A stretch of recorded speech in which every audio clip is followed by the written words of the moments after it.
کریں گے حقیقت ریئلزم کا یا ریئل کا ترجمہ ہے، جس کا مطلب ہے کوئی بھی ٹھوس چیز انسانی تصور اور اس کی عینیت سے یا آئیڈیلزم سے ہٹ کے جو چیز کوئی ٹھوس مادی وجود رکھتی ہے اسے کہا جاتا ہے کوئی حقیقت۔ اور اس کا جو آغاز ہے وہ دو طرح سے ہے، ایک فلاسفی میں یہ اصطلاح استعمال ہوتی ہے اور ایک جو ہے وہ تحریک کے طور پر یہ استعمال ہوتی ہے ادب کے اندر۔ تو سب سے پہلے یہ لفظ استعمال ہوا فرانس میں، اور اس کے بعد پھر جرمنی اور باقی یورپین ملکوں میں جو ہے، اس کے بعد پھر انگریزی میں جب آیا تو ظاہر پھر دنیا بھر میں وہ اس وقت ان کی حکومت تھی۔ یہ تقریباً کوئی 150 سال پہلے کی یہ اصطلاح ہے جب یہ چلی، اور یہ آپ کہہ سکتے ہیں کہ آئیڈیلزم کی یا عینیت کی یہ ضد ہے۔ اس کی تعریف یہ ہے کہ کوئی بھی چیز، کوئی شے، کوئی وجود وہ جو خود اپنا یعنی اپنے آپ کو ثابت کر سکے، کوئی چیز اسے کہا جاتا ہے حقیقت۔ اور اس کی اگر ہم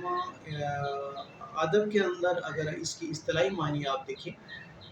تو اس کا مطلب یہ ہے کہ فن میں وہ چیز پیش کی جائے جو حقیقی وجود رکھتی ہو، جو کسی نہ کسی سطح پر ہمارے ارد گرد کہیں پر وہ اپنا اثبات کرتی ہو، وہ ہے حقیقت۔ اور اس میں اگر آپ دیکھیں اردو ادب کے حوالے سے اگر ہم اس کی بات کریں تو یہ مغرب میں بھی یہ آئیڈیلزم کے خلاف اٹھی، اور یہاں پر بھی یہ رومانویت پسندوں کے خلاف ایک قسم کا رد عمل جو آیا اس کے تحت یہ آگے بڑھی۔ اور ہمارے ہاں مغرب میں تو فلابیر ہیں، یا اس کے علاوہ موپساں ہیں، چیخوف ہیں، ان لوگوں نے بہت زیادہ، ڈکنز ہیں، اور ان لوگوں نے حقیقت نگاری کے اوپر بہت زیادہ توجہ دی اور چیزوں کو انہوں نے پیش کیا جو واقعی حقیقی معنی میں ارد گرد جو ہے وہ اپنا وجود رکھتی تھی۔ وہ صرف انسانی ذہن کی اختراع نہیں تھی بلکہ وہ چیزیں اصل میں بھی موجود تھیں۔ اور اس کا ادبی مفہوم یہی ہے کہ آپ چیزوں کو ویسا پیش کریں جیسا کہ وہ ہیں، نہ کہ ویسا پیش کریں جیسا کہ ہم سمجھتے ہیں کہ ہونی چاہیے۔ تو جس طریقے سے کوئی چیز ہے اسی طریقے سے اس کو پیش کر دینا، یہ ہے حقیقت نگاری۔ لیکن اب یہاں پہ ایک فرق ہے کہ کیا آپ صحافی کی طرح کوئی چیز بیان کر دیں گے، یا ایک کیمرہ مین کی طرح آپ کیمرہ ایک طرف سے لے کے اور رپورٹنگ کر دیں گے کہ یہ ہو رہا ہے، یہ ہو رہا ہے، یہ حقیقت نگاری ہے؟ تو اس کا جواب ہے نہیں۔ اس کے اندر جو چیز آپ نے ملحوظ رکھنی ہے ادب میں، وہ اس کی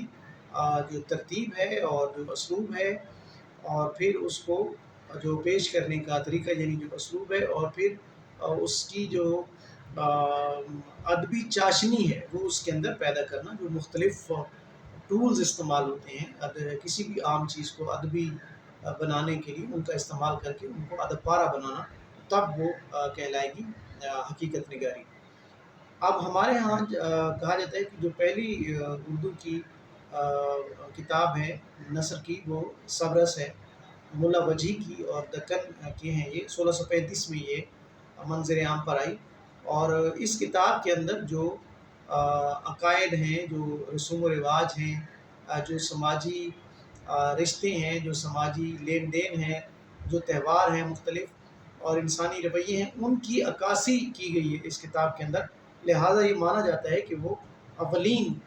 نثری نمونہ جو ہے وہ ہمارے ہاں اس کا ہے، حقیقت پسندی کا۔ لیکن بطور تحریک اگر آپ اس کی بات کریں تو یہ 1935 میں جو سجاد ظہیر اور اختر حسین رائے پوری اور منشی پریم چند اور باقی جو لوگ ان کے ساتھی ہیں، علی سردار جعفری وغیرہ، انہوں نے جب یہ شروع کی تو اصل میں یہ وہ وہاں سے ادب برائے زندگی کا جو نعرہ لگا، تو اس میں حقیقت پسندی جو ہے وہ اپنائی گئی، اور چیزیں جو ہے نا وہ اس کو پیش کیا جانے لگا۔ لیکن ہمارے یہاں پہلا جو باقاعدہ لکھاری ہے وہ ہے منشی پریم چند، جس نے حقیقت نگاری کو ترجیح دی اور چیزوں کو وہ جو گرد و پیش میں چیزیں وقوع پذیر ہو رہی تھی ان کو انہوں نے اپنے افسانے میں پیش کیا۔ اب یہاں پہ یہ سوال اٹھتا ہے کہ کیا چیزیں اگر معروضی انداز میں چیزوں کو دیکھ کر اور پھر ان کو بیان کر دینا یہ نہیں ہے، یہیں تک حقیقت نگاری نہیں ہے، بلکہ جو سماجی رشتے ہیں، جو انسانی نفسیاتی پہلو ہیں اور جو اس کی باطن کا خارج کے ساتھ جو ایک تعلق ہے، وہ ساری کی ساری جو حالتیں ہیں وہ اگر کسی فن پارے میں بیان ہوں تو تب وہ حقیقت نگاری کہلانے کی صحیح معنی میں مستحق ہے۔ منشی پریم چند کے بعد اس کو بہت سارے لوگوں نے آگے بڑھایا، جس میں کرشن چندر ہیں، جس میں منٹو ہیں، جس میں عصمت چغتائی ہے۔ پھر اس کے آگے مختلف جہات بن گئی ہیں کہ کسی نے سماجی حقیقت نگاری بیان کی، کسی نے مارکسی جو نقطہ نظر ہے، جو جیسے ترقی پسند ہیں، وہ رشین جو انقلاب آیا اور انہوں نے سمجھا کہ جیسے وہاں پہ میکسم گورکی کے لکھے ہوئے ناول ماں نے انقلاب برپا کر دیا، اور اسی طریقے سے وہاں پہ چیخوف جس طرح کا افسانہ لکھ رہا ہے یا دوستویفسکی نے جو کچھ لکھا اسی طرح ہم بھی لکھیں گے تو شاید ہمارے معاشرے کے اندر کوئی تبدیلی آ جائے گی۔ تو اس نعرے کے تحت جو ادب تخلیق ہوا وہ پھر آگے چل کے اس کو کہا جانے لگا کہ یہ کارل مارکس یا لینن یا جو رشین اشتراکی ادب ہے اس سے متاثر ہے اور اس طرح کی تبدیلی لانا چاہتے ہیں ادب کے ذریعے۔ لیکن حقیقت نگاری جو ہے وہ متقاضی اس چیز کی ہے کہ اس کے اندر ادبی جو رنگ ہے وہ بہرحال موجود ہونا چاہیے۔ ادب برائے ادب کا جو نعرہ لگایا تھا رومانویت پسندوں نے، اس کے الٹ انہوں نے کہا ادب برائے مقصدیت ہونا چاہیے۔ کوئی بھی ادب ہے اس کا جب تک کوئی مقصد نہ ہو تو اس کا کوئی فائدہ نہیں ہے، کیونکہ ترقی پسند تحریک کا جب داغ بیل پڑھنے والی تھی تو ٹیگور کا ایک خط بھی پیش کیا گیا جس میں اس نے کہا تھا کہ ہمارے ہاں جو ادیب ہیں ان کو چاہیے کہ وہ زندگی کے ان مسائل کو اپنے فن میں لے کے آئیں جو کہ عام آدمی کے مسائل ہیں، عام آدمی کے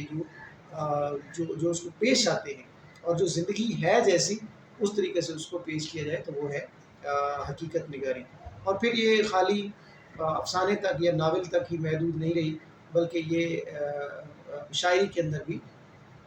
پیش کی گئی، اور ترقی پسند تحریک کے جتنے شعراء ہیں وہ علی سردار جعفری ہوں یا جانثار اختر ہوں یا کیفی اعظمی ہوں یا بعد میں آنے والے جو ہمارے ہاں ہیں فیض ہوں یا ندیم قاسمی ہوں، ایک پوری فہرست ہے ان کی، انہوں نے اس کو مد نظر رکھا اور اس کے اندر انہوں نے شاعری کی۔ لیکن ان کے ہاں ان میں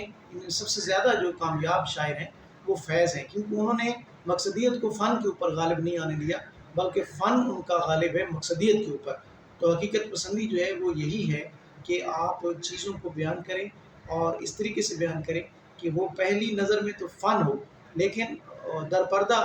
جب آپ پرتیں اس کی ہٹائیں تو اس میں عام زندگی کے جو مسائل ہیں، جو عام آدمی کے مسائل ہیں، ان کی عکاسی بھی اس کے اندر ملتی ہے۔